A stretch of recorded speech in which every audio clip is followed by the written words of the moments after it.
You're listening to the Ask Drone U podcast. You ask, we answer your drone questions. Whether you're here to turn your passion into profit or you simply fly for fun, we're a community of learners and teachers who aspire to achieve greatness. We are Drone U. Hey everyone, and welcome to another fantastic episode of Ask Drone U. My name is Paul. And my name is Rob. Thank you for joining us for this episode number 974. Appreciate you guys being with us. Beautiful day here in Albuquerque. Hope you're having a great day wherever you're at. Hope you are having a good day. Hope you're flying. And if you've got some ideas on what we should do to celebrate 1,000 episodes of Ask Drone U, please go into the Drone U community or just askdroneu.com and tell us what we should do. I tried recruiting my wife to plan something, and I learned that she does not care. My wife has no idea what number episode we're on. Yeah, neither does mine. But I was telling her about it on a walk this weekend. And, you know, her friends and family have been trying to get her to plan their reunion for high school. And she's been, like, going to these meetings and telling me how awful it is and just all these high school things. And I'm like, so you're willing to go through all this drama for an event that probably won't happen, but you won't plan, like, an afternoon drink session with your husband's company? Okay. All right. Okay. Message received. I know my limitations now, wife. Glad you love me so much. Wink, wink. She loves you, just not the work that takes you away too often. It's probably Takes my mind rooted away. in that. Yeah, 100%. Anyway, we are greatly excited to be here today talking about someone who's gone to one of our mapping classes, and he really needs to hone down on deliverables because, as you can understand with mapping, there are a lot of deliverables. So with that being said, let's go ahead and hear today's questions, all right? Question, just one. Hey guys, Trent in Austin, Texas here.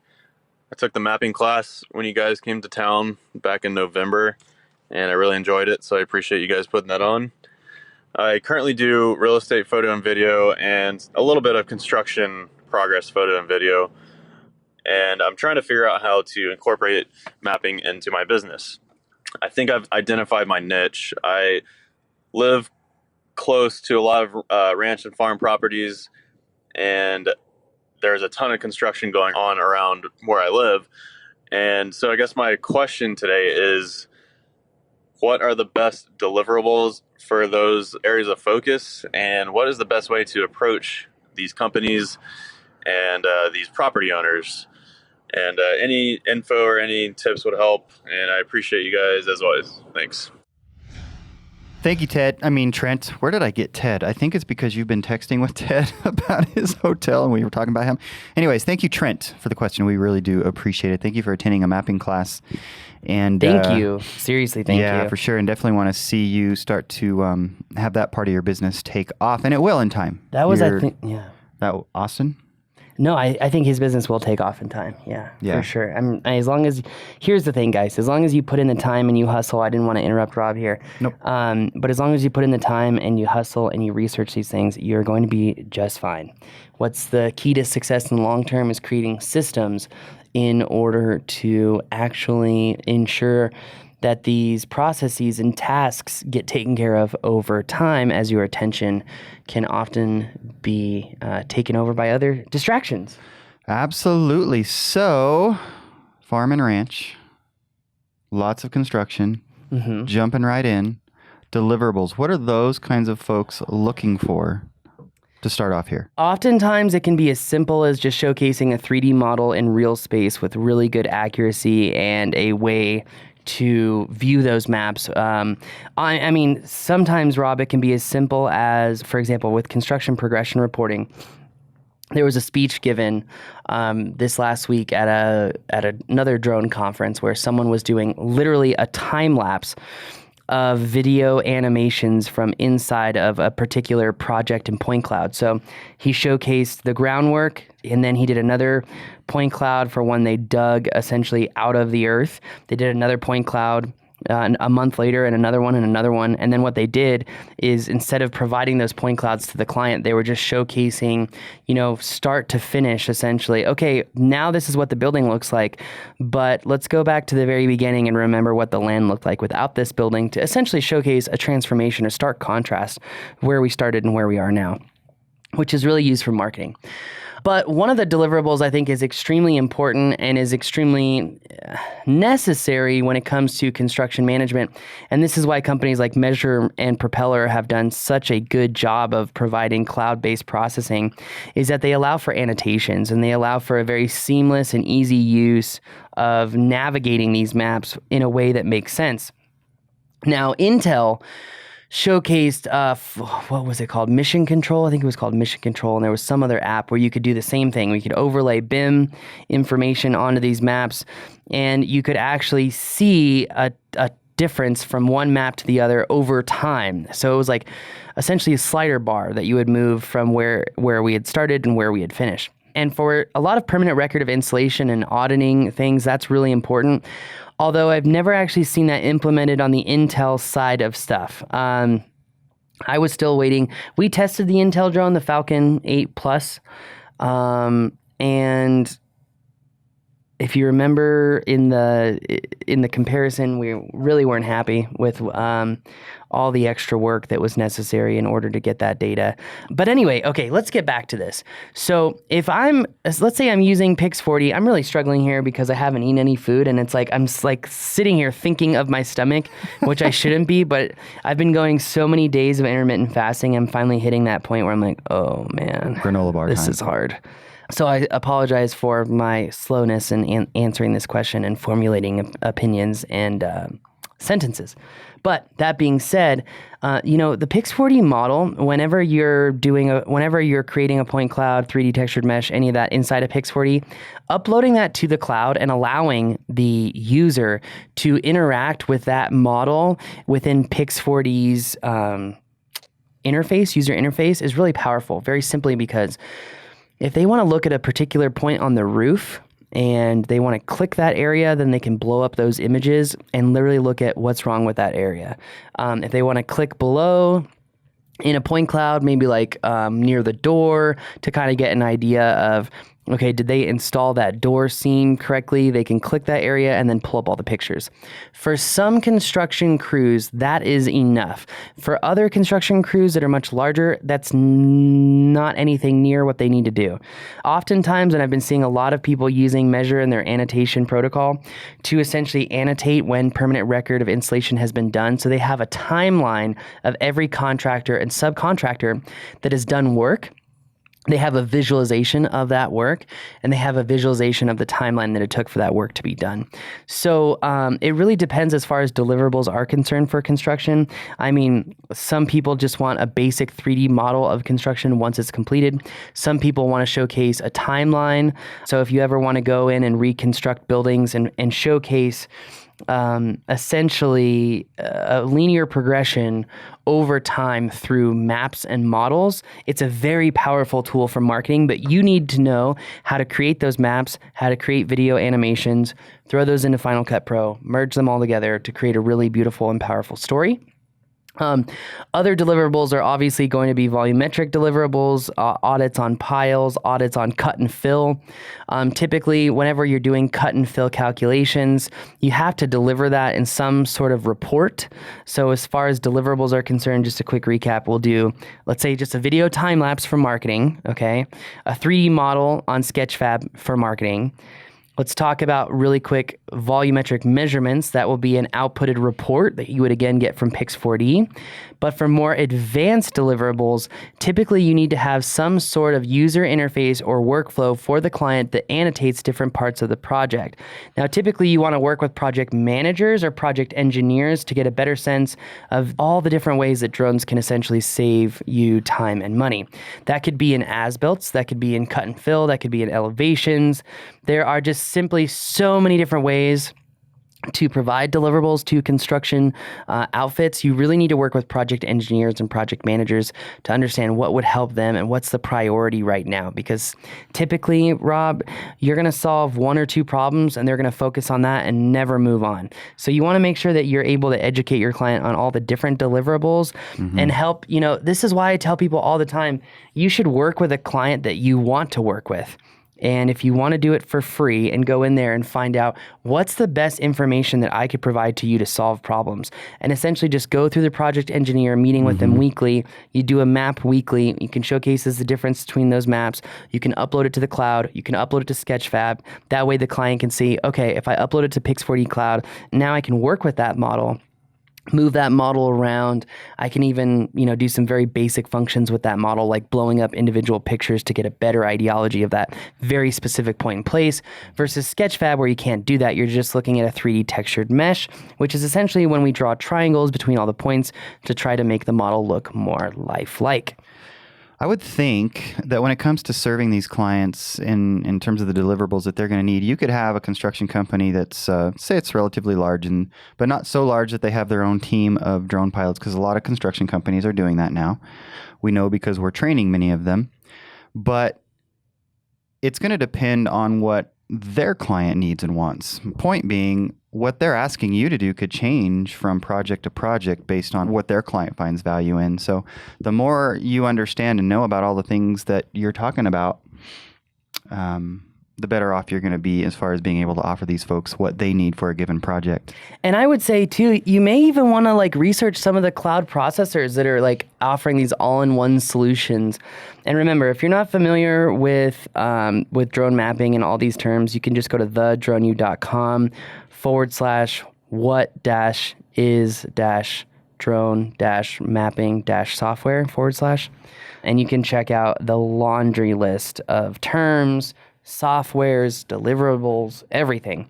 That page wasn't developed in November of last year just yet. So difficult to say with a high degree of confidence that he's seen that information. That being said, I'm seeing construction firms do everything from just give us a model so that we can see what's going on to we want to be able to audit each pile every single time that there is something put on site, to we want to be able to see a time lapse of these models over time, which you can only do in some all-in-one cloud software services, to, Rob, I've just seen so much, just so much. Yeah. It really depends on the client. It's hard to answer this. I talked in a couple of our mapping classes before. If you want to go out and work with these clients, go pitch them on a research project that you're researching how drones can be used in construction and where they can save money and time the most efficiently, and go work with a project engineer or, what is it called? It's not incident commander. What is, just a foreman? The foreman, thank you. Go work with a foreman, because they'll love if you're spending time and money on that data and helping them understand where they can save money. And then you're using that later on to market. Here's how I, in a dollarized amount, save X construction company this money over this period of time to this total savings. You can essentially paint a picture, and it offers you the capability to have that data, get marketing pictures. Let me just step back. If you're brand new into marketing and you go do this, you're going to completely screw yourself. I said marketing, if you're new to mapping, you need a fundamental, comprehensive understanding of mapping, what it can do, how it works, how you use certain imagery in certain areas to merge projects together to make them look right. There's a lot of information that you need to know. You need to train yourself first. If you want a long-term business, do not go out and try to map yourself without getting training. I think it's one of the biggest issues in the industry as a whole right now. How much different is your answer to the construction side for the farm and ranch side? Because that's pretty much a whole different conversation, right? It really is a whole different conversation. Yeah, because you can do livestock management, you can do water fertility testing, or not water fertility, land fertility testing, looking at areas based on vegetation. Obviously, you need a multispectral camera, maybe a fixed wing. I don't know about fixed wings because people are really learning the downfalls of fixed wing mapping and landing very specifically. let's see what else. With ranches and farms, There's the you whole could. vegetation side of things, the health of the vegetation. Well, when and- it comes to real estate and land and farms, doing a 3D model of the entire site and putting that on Sketchfab in low res is really beneficial to helping to sell farms and ranches, because you literally can look at the entire ranch with no question as to where the boundaries are, no question as to how big the ranch is, what's on the ranch, where's the nearest live well, where's the nearest power, what utilities are on site, where are they on site. There's actually a lot of value to doing that map. And that's just going to be a simple double grid, over the entire area. So you don't, if you're doing a whole map of a large ranch, the opportunity for you to be doing orbits or any facade detail in those maps is not really feasible, considering typically the size and scope of those areas. Sure. I have ranches right now that there's no way I'd be able to map the whole ranch. Right. Well, there are thousands of acres, right? Sometimes 100,000 acres. So, yeah. So obviously that, but there are portions of the ranch where, say, the buildings are, et cetera, or maybe there's a body of water that they want to show people that are thinking about buying it, those kinds of things, and you would figure out ways to incorporate that. True, and there are very specific sales aspects to selling ranches, which is, where is water? Is it live water? Are they wells? Are they solar wells? Are they wind-driven wells? It all comes down to utility. Right. What utilities are available? What can you actually use the land for? So, Right. The way that people look at ranches and real estate is very different than the way we look at commercial real estate, and very different in the way that we look at residential real estate. Residential. Indeed, yeah. There's obviously a lot different perspective and analysis on that. We had a friend that had a ranch out South 14, and it was a beautiful place. Had horse property, 2 houses. It had ranch hand quarters. It was pretty amazing. And it took 3 years for that thing to sell, and it was beautiful.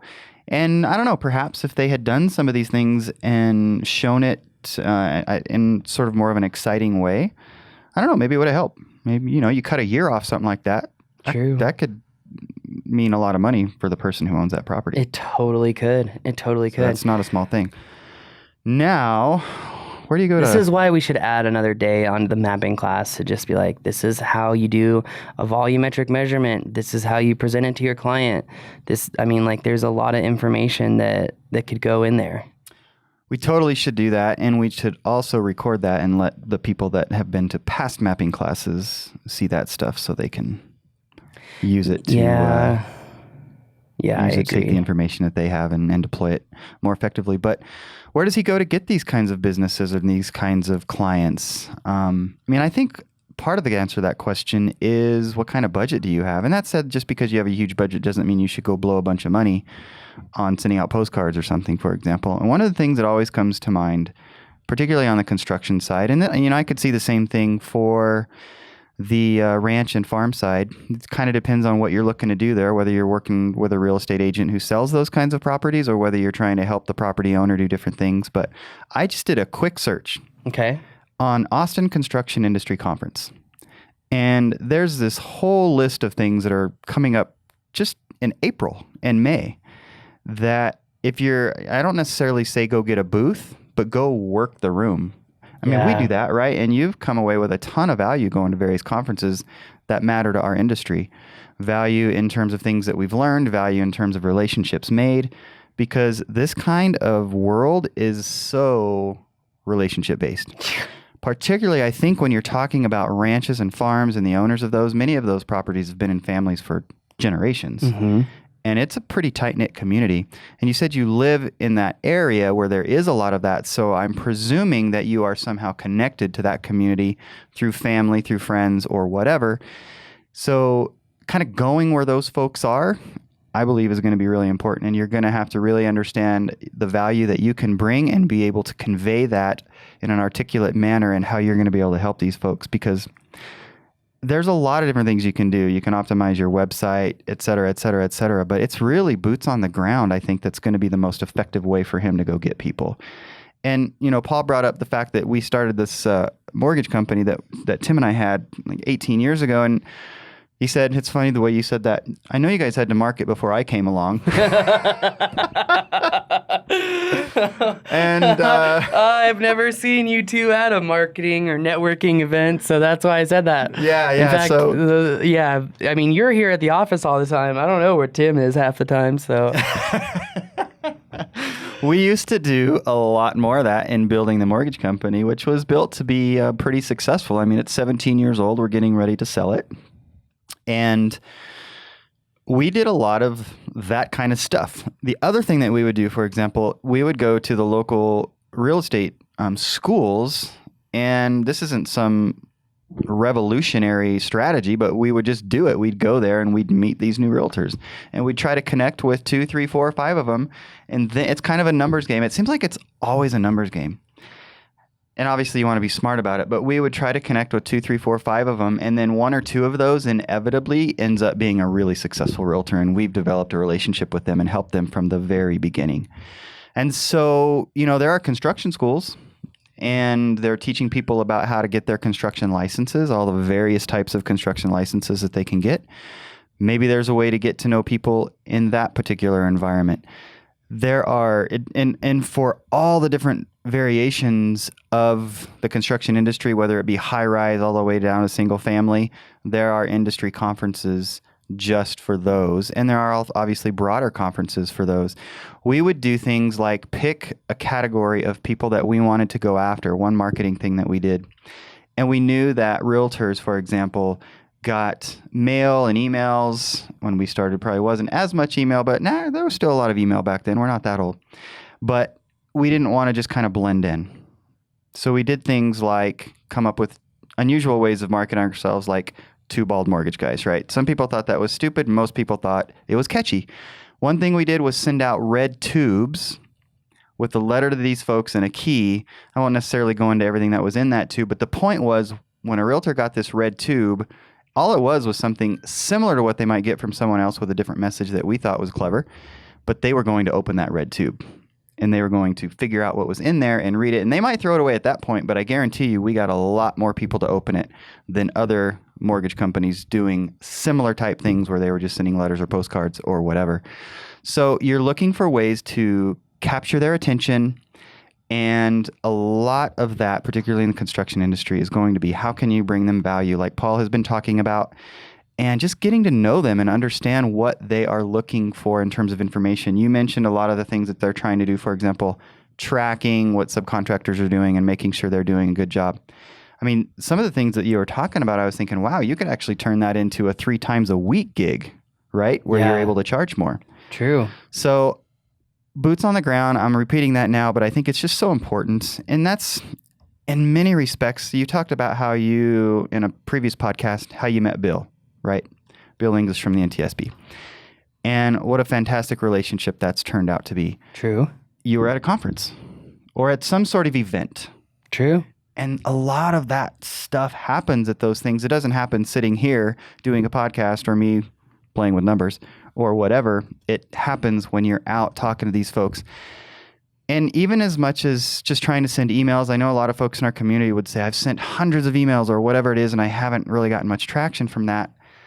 I'm not totally surprised because you've got to go meet them where they're at in addition to doing those kinds of things. And if you do that, you're going to stand out because most people won't go do that. And these people are there. If you just go with your cards or with whatever you have to talk to them about. And frankly, at a lot of these conferences, a lot of these guys that are manning these booths and so forth, they would welcome the opportunity to have somebody come have a conversation with them because a lot of the time there's nobody talking to them. True. So go hang out at these places. And like I said, you're in Austin. You're very, very fortunate as far as this is concerned. One quick Google, and I'm finding all sorts of these events all over the place. Pretty crazy. So true. All right, I'm not going to lie. Like the fact that I knew you and Tim got crazy with marketing, and I love what you're doing because you're hitting a couple points. Easily rememberable, right? Mm-hmm. You want, and this is what they talk about business cards, like you want to be remembered. Right. And you see people doing metal business cards, plastic business cards. I did this square, and it's so funny because I can't tell you how many times someone thought that they were going to be super witty and come up to me and be like, have you ever thought that your business card doesn't fit in a business card holder? And I was like, exactly right. Yeah. It stands out Literally. Right. It literally stands out. Do I need to spell it out for you? S-O. No, I'm just kidding. And the other thing is, though, so we tried something where we did a folding card. And our idea was that it folds, and so it would sit on a desk, right, as sort of a tent. And some people said the kind of the same thing that you said, is that it's too bulky and blah, blah, blah. But most people liked it. Not everything you do, everybody's going to like. In fact, nothing you do, everybody's going to like. True. But try new stuff and kind of get outside your comfort zone. And I like to say it's not about getting out of the box. It's about realizing there is no box. Just do your thing. It was very deep. I didn't make that up. I don't know who I heard it from, but I didn't make that up. Anyways, okay. Fun stuff. Yeah. So, okay, I'm just going to quickly go back really fast because remember, you did something that was easily rememberable. People obviously want to feel special because they make decisions based off of how they feel, very important. And you stood out, very important, and you followed up, very important. Absolutely. So if you're a drone pilot and you're trying to do the same thing, obviously with realtors, it's a lot easier to be cheeky and cute. As I would say, it's a lot easier to be cheeky and cute with things. True. Know your audience. Dominated by females. Yeah, 100%. With construction crews who are probably not dominated by females, unfortunately, unless you go to Montreal, Canada, or somewhere up north where females dominate just about every industry, which is awesome. You may be more limited in the unique way that you can get a hold of their attention. So something that I would do, I ran across this wooden box that's shaped like a camera. And what I would do, I'm like, you know what? Screw the cupcakes, right? Everyone's heard me talk about cupcakes. I'm going to actually try this too. I'm going to buy these wooden boxes that look like cameras, and I'm going to put $10 in each one. And then with a note that says, while you may have just earned $10, you could have saved this money in your business with drones every single minute. Would you like to learn more how to put more money in your pocket? And then say hashtag, and then just be like, P.S. It's really fun to fly. Let's go fly and grab coffee sometime. And I mean, you've got the box, easily rememberable. You put $10 in there. Everyone's going to remember you when you just send them straight cash. They're going to be like, why did you send me cash? Yeah. Like, they really want to know. Maybe they're just intrigued. You know what I mean? Right. Yeah, I love it. You've got to do something. I mean, just use the formula for, what is that podcast? Tell me something I don't know. Unique, not well known, provides lots of value, and is normally interesting, okay? Use that formula. It's amazing how many formulas work with marketing. But I just want to agree with you 100% and make sure that everyone understood this. At the end of the day, your success is built on your relationships. And Rob knocked it out of the park with that. And on that bombshell, that's going to do it for our show today. If you have a question, go to askdroneu.com. Please leave us a review at your convenience. My name is Paul. My name is Rob. This is Ask Drone U.